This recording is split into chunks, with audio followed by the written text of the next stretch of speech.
I was working at a financial firm in New York City with a bunch of very smart people, and I had a brilliant boss I much admired. I went to my boss and told him I was going to start a company selling books on the internet.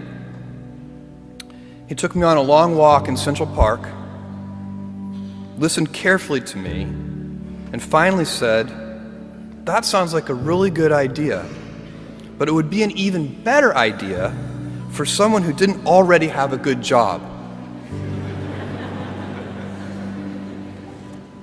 That logic made some sense to me, and he convinced me to think about it for 48 hours before making a final decision. Seen in that light, it really was a difficult choice, but ultimately, I decided I had to give it a shot. I didn't think I'd regret trying and failing, and I suspected I would always be haunted by a decision to not try at all. After much consideration, I took the less safe path to follow my passion, and I'm proud of that choice. Tomorrow, in a very real sense, your life, the life you author from scratch on your own, begins.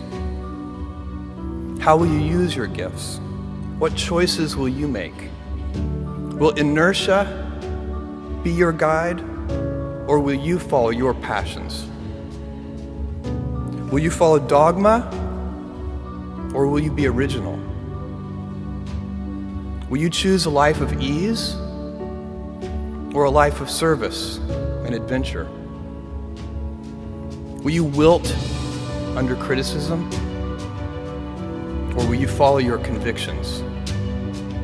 Will you bluff it out when you're wrong, or will you apologize? Will you guard your heart against rejection, or will you act when you fall in love?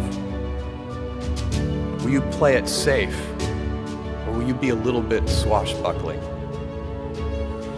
When it's tough, will you give up, or will you be relentless?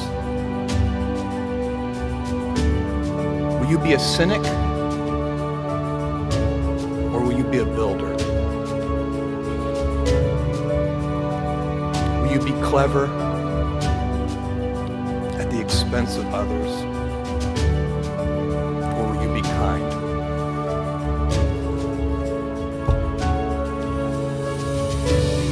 I will hazard a prediction.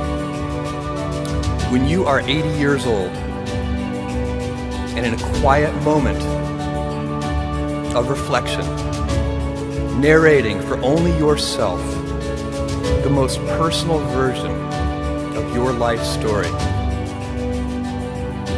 the telling that will be most compact and meaningful will be the series of choices you have made. In the end, we are our choices. Build yourself a great story. If you don't love your work, you're never going to be great at it. If you can get your work life to be where you enjoy half of it, that is amazing, because very few people ever achieve that. Because the truth is, everything comes with overhead. That's reality. Everything comes with pieces that you don't like. Every job comes with pieces you don't like. And we need to say, that's part of it. You have to figure out how to set up your life in such a way that you can minimize the things. And I find people don't dislike hard work. What people dislike is being out of control. Like they can't control their life, they can't control their environment. This happens to me when I get overscheduled. I hate being overscheduled. I want some time to be able to think and free myself. We all have the same amount of time in the world. Nobody has more time than anybody else. And when you become a very successful person, one of the things, you start to get overscheduled. If you don't love your work, you're never going to be great at it.